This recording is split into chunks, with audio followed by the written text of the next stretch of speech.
Good morning students, this is Julita Mukherjee from SS Public School. Today we are going to take the revision part of your chapter class 10th physics in which we have discussed about the chapter electricity. So the two chapters we have already revised it previously. So the one chapter which we have already told, I have already told you recently, will revise right now. Now this particular chapter is about the electricity.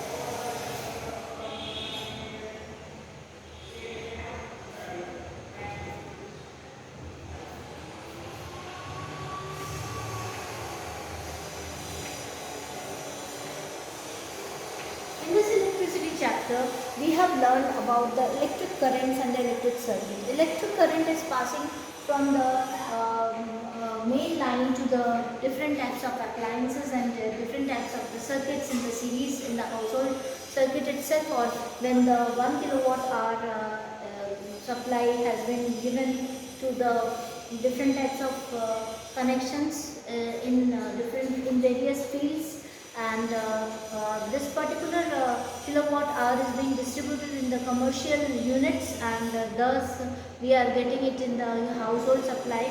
That particular thing is what we are getting, through which the appliances run, is what we call the electric current, and its circuit is being made by a small you can say a bulb connected in a circuit, connected with the key itself, with ammeter, or you can say a voltmeter connected to it. We can see the ampere, the current passing through this particular current. Okay, so this is how the circuit is being made. So we have already been discussed here about Andre Marie Ampere, who has given the ampere. So ampere, 1 ampere constitutes the flow of 1 coulomb of charge per second. That is 1 ampere is equals to 1 coulomb upon 1 second. The unit of the electric charge is coulomb, which is equivalent to the charge containing in the nearly 6 into 10 power 19 to the power 18 electrons. Now electric potential and potential difference, what makes the electric charge to flow? Let us consider the analog of the flow of the water. Now electric potential and electric difference. Electrical difference is defined as the potential between the two charged particles, that is positive and a negative particle. When the positive charged particles negative charged particles move towards the positive charged particles, that is, there is a balance maintained between the two sides of the terminals, with the positive and negative terminal. That particular difference is what we call the potential difference of the particular circuit itself.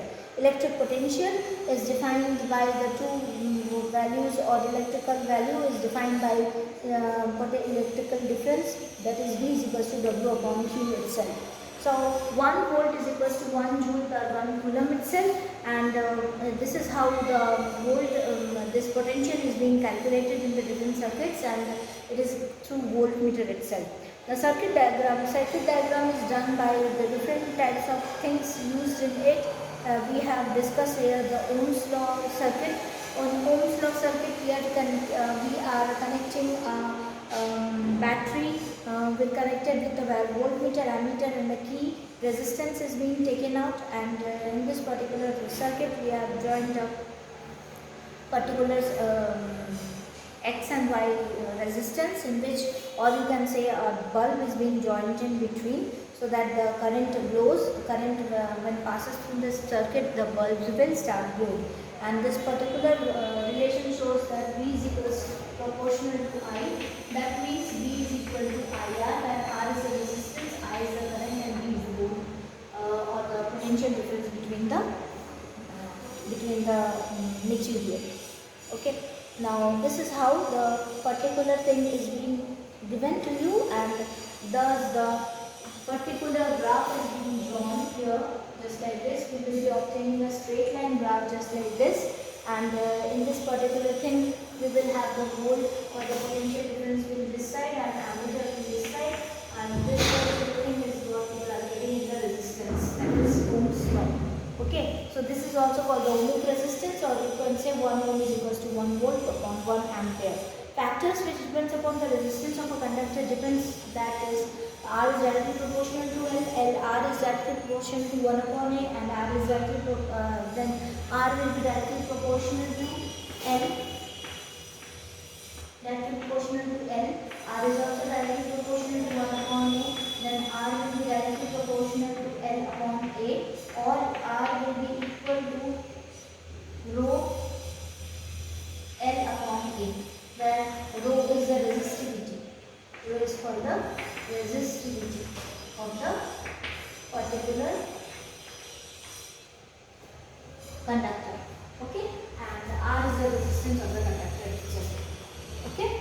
Now here we have directly proportional values, that is R is depends upon the length of the conductor, that is directly proportional to the length of the conductor, and inversely proportional to the square of the area of the cross section, that is resistance increase when the cross section decrease, and resistance decrease when cross section increase. Okay, so resistance is increasing, but what about the resistivity? So it will be just reverse of that. Resistivity is just reverse of resistance. So resistance and resistivity can be defined in various ways.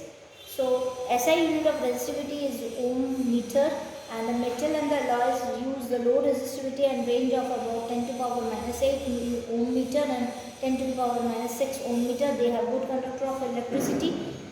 Insulators like rubbers and glass have the resistivity 10 to the power 12 and 10 to the power 17 ohm meter. The alloys do not burn or oxidize readily at high temperature. For the reason, the common electric devices, heating devices like electric iron and toaster, tungsten are being used. Tungsten is used frequently for filament of the electric bulb, whereas the copper and the aluminiums are used generally for the electrical transmission lines. Okay, so these are the questions. These are the things which you have to go through. That's very important. Resistance of a resistor, system of resistors. So in the resistance of resistor, we know that V is equals to V1 plus V2 plus V3. V equals to V1 plus V2 plus V3. Okay. We have here the Ohm's law, V equal to IR. V equal to IR. Then V1 will be equal to IR1. V2 is equals to IR2. And V3 is equals to IR3. Okay. Now what we have to do? We have to add these three values into combination, that is IR.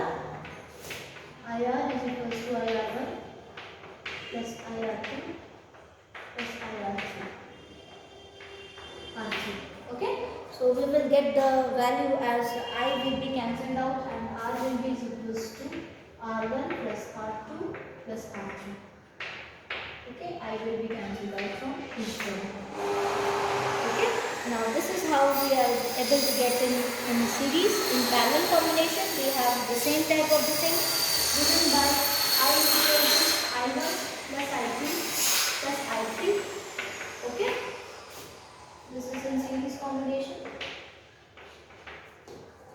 And thus in the parallel combination, we will have this, where we have from the Ohm's law, I equal to V upon R.